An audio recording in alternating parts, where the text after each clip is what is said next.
Nah, setelah kita dapat SKP3K, kita ditugaskan di mana? Nanti kita mendapatkan yaitu SPMT atau surat pernyataan atau perintah melaksanakan tugas ya. Oke sobat calon guru semuanya, saya ucapkan selamat kepada teman-teman yang pada pengumuman hasil seleksi P3K Guru tahap 1 di sini mendapatkan ucapan selamat Anda lulus seleksi P3K Guru tahun 2024. Nah tentunya di sini nanti kita akan melakukan pengisian daftar riwayat hidup dan juga pemberkasan ya. Dan pada video ini kita akan berbagi pengalaman seperti apa langkah setelah lulus seleksi P3K Guru. Tentunya di sini nanti masih ada perjalanan panjang ya menuju pengangkatan ASN P3K. Mulai dari DRH pemberkasan, kemudian usul NIP 3K ke BKN, kemudian NIP diterima oleh Pemda, kemudian perjanjian kerja dan juga SK P3K, dan yang terakhir kita nanti mendapatkan SPMT. Nah kira-kira bagaimanakah tips supaya kita ini nanti lancar dalam pemberkasan dan juga pengisian DRH? Silahkan simak video ini sampai selesai. Sebelum kita lanjutkan, perlu saya ingatkan bagi teman-teman yang mungkin baru pertama kali menemukan channel calon guru, silahkan klik tombol subscribe-nya dan aktifkan notifikasi loncengnya, sehingga nanti jika ada update video terbaru teman-teman tidak akan ketinggalan informasi. Baiklah sobat calon guru semuanya, saat ini tentunya sudah sangat normal banget ya untuk SSCSN. Teman-teman sudah bisa yaitu mengecek untuk kelulusan P3K Guru yang ada di akun SSCSN. Nah di sini kita masuk menggunakan nick dan juga password kita, kemudian teman-teman login memasukkan captcha yang muncul ya. Tentunya antara satu akun dengan yang lain ini bisa jadi berbeda. Kemudian kita klik saja masuk. Dan berikutnya bagi teman-teman yang lulus seleksi P3K Guru, maka di akun SSCSN di sini akan mendapatkan notifikasi yaitu selamat atas nama kita, Anda lulus seleksi P3K Guru tahun 2024. Nah, tahap selanjutnya adalah pengisian daftar riwayat hidup bagi peserta yang lulus untuk diusulkan penetapan nomor induk P3K. Nah, teman-teman di sini sudah muncul langsung ya, yaitu apa Anda itu ingin melanjutkan pengisian DRH maupun juga tidak. Nah berikutnya kalian bisa klik saja di bagian pengisian DRH. Namun sebelum itu teman-teman bisa unduh dulu ya untuk buku panduan pengisian DRH. Nah di sini dibaca, dipahami dulu untuk buku petunjuk pengisian DRH-nya. Dan selanjutnya di sini nanti teman-teman diberikan waktu sampai dengan batas 31 Januari 2025 ya.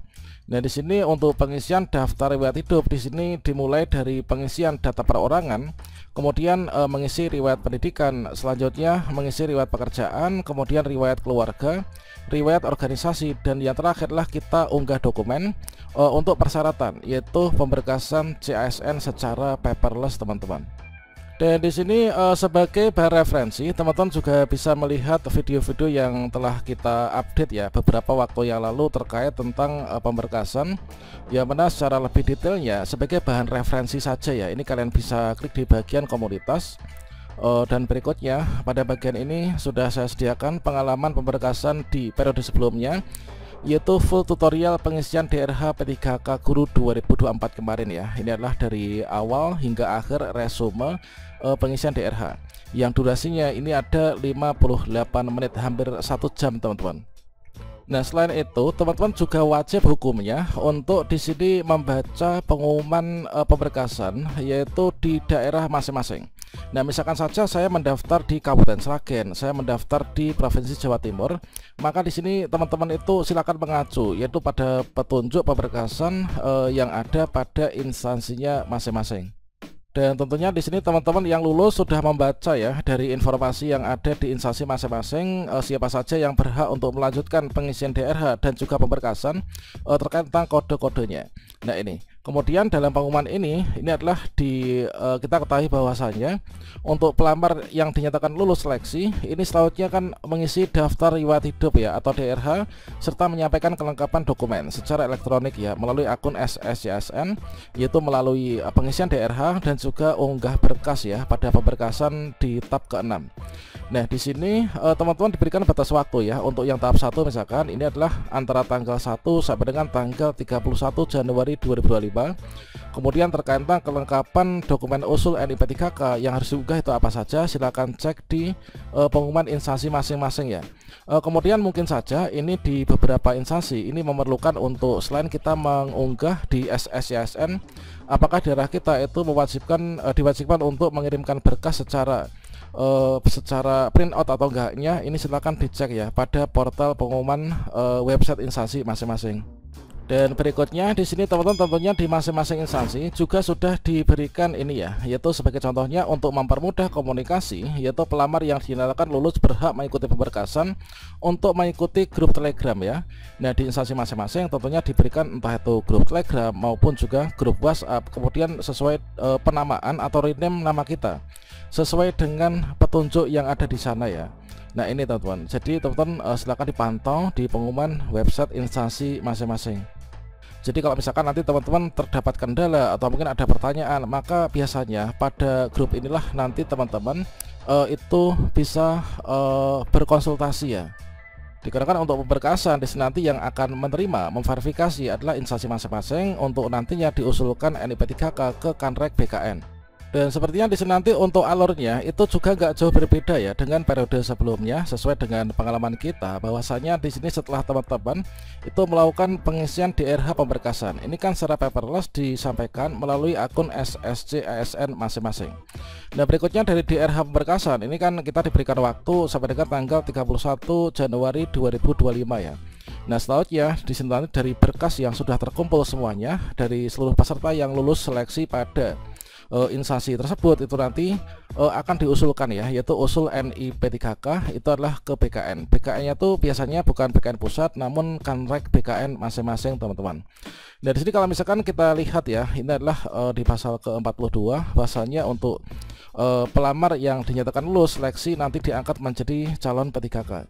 Nah, pengangkatan itu ditetapkan dengan keputusan PPK instansi daerah ya, yaitu kita mendapatkan SK itu kan dari daerah. Nah, keputusan ini nanti disampaikan kepada Kepala BKN untuk mendapatkan nomor induk P3K, kemudian diterbitkan, dan selanjutnya di sini nanti jika teman-teman tidak menyampaikan atau mungkin di sini telat ya, nanti bisa dianggap kita itu mengundurkan diri teman-teman.